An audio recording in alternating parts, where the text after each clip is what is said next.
Hi everyone, this video is going to give us just a quick introduction or review of interval notation and min or max values. We did talk about both of these things last year in Math 1, but I know it's been a while, so we're going to do a quick refresher. This first learning target, 2B.1.1, there's a lot going on here. The key that we're going to focus on is being able to identify the intervals of increasing and decreasing on a function. Now, in order to do that, we need to even just review what does it mean to write an interval. So an interval is a mathematical way to represent all numbers between two specific values. So for example, if we wanted to write all numbers between -1 and 7, if we think about this visually, we did this last year on a number line. And we said, okay, between -1 and 7, if I want all the numbers between that, then it's going to be anything that's in here. And rather than having to draw that, we said we can write this by doing this. Now in this case, because I put closed circles on -1 and 7, I put brackets around those numbers because they are included. If I had put open circles, we would put parentheses. So hopefully that kind of seems familiar to you. Now, when we write intervals for increasing and decreasing, we're always going to be writing the x values. So I'm going to actually make a note of this here. So for increasing and decreasing, the intervals give x values.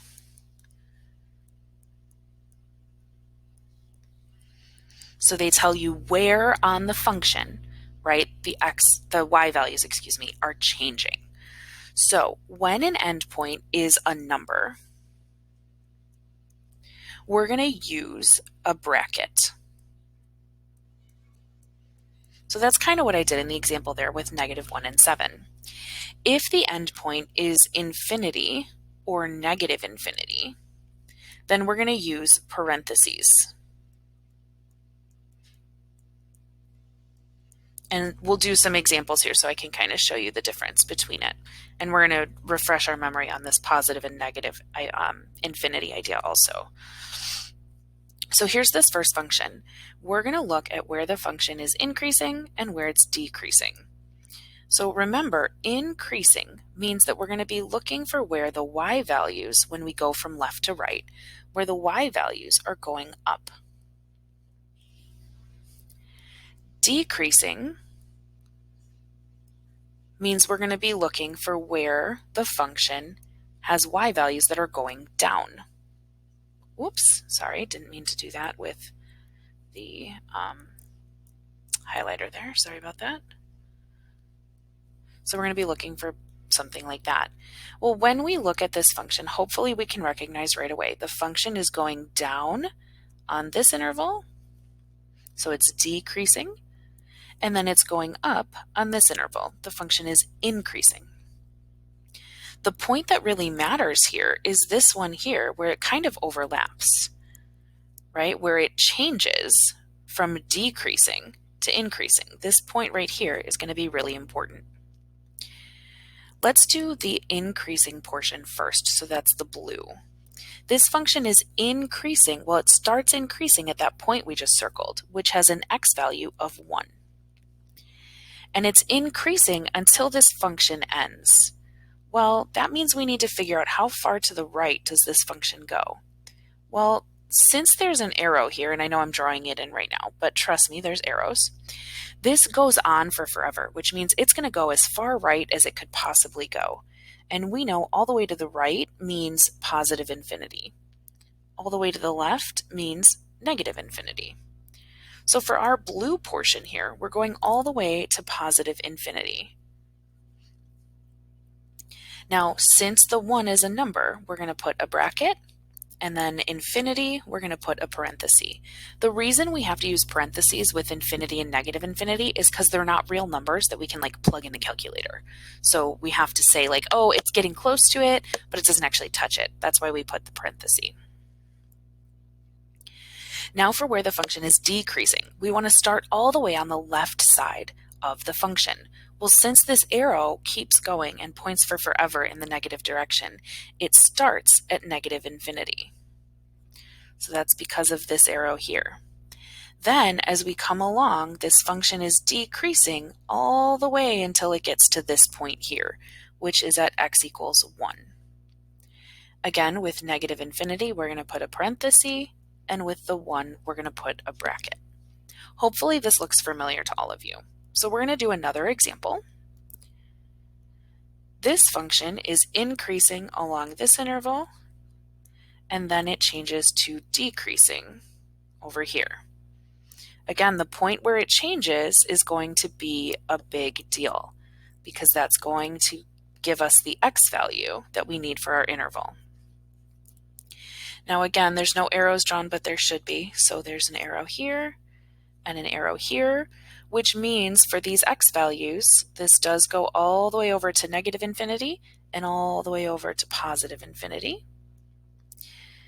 When we look at the blue portion there for the increasing function, it's increasing from the start all the way until it gets to this point. Well, the start of it is negative infinity, and it stops increasing there at x equals negative 1.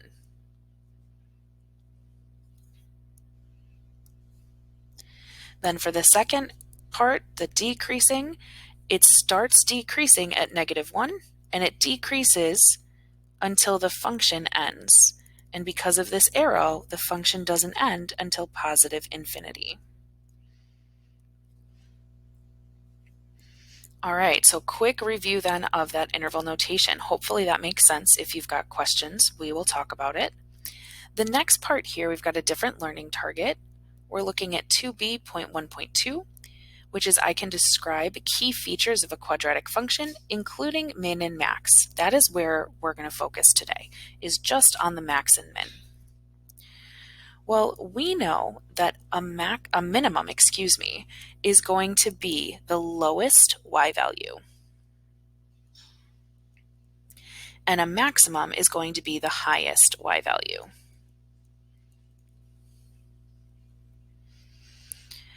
When we take a look at this function here, there are some arrows down at the bottom pointing down for forever. Well, if they're pointing down for forever, then there's not going to be a minimum value on this function because those arrows go on forever and ever and ever. They never reach the lowest point.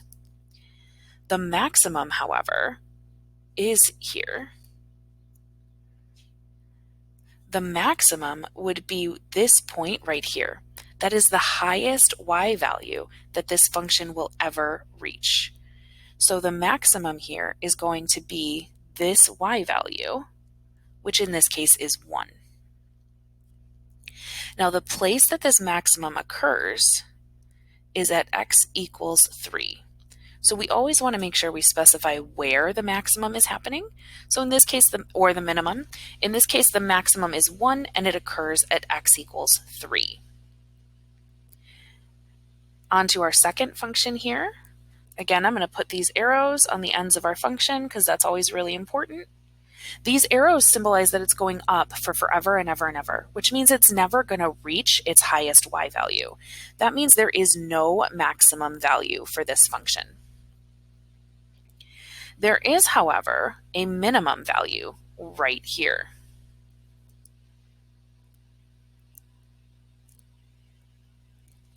This is the lowest possible y value that this function can have.